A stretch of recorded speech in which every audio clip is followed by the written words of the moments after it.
There's 5 reasons customers don't buy. No money, no time, no need, no urgency, no trust. Everything falls under those categories.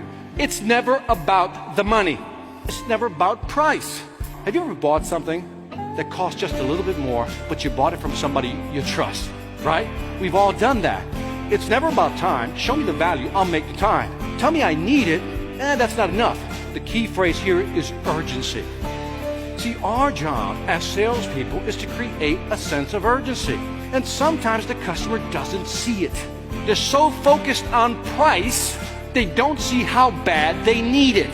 Wag na wag kang basta-basta susuko. Kahit anuman situations mo ngayon, ang situations, ang problem sa buhay, normal yan.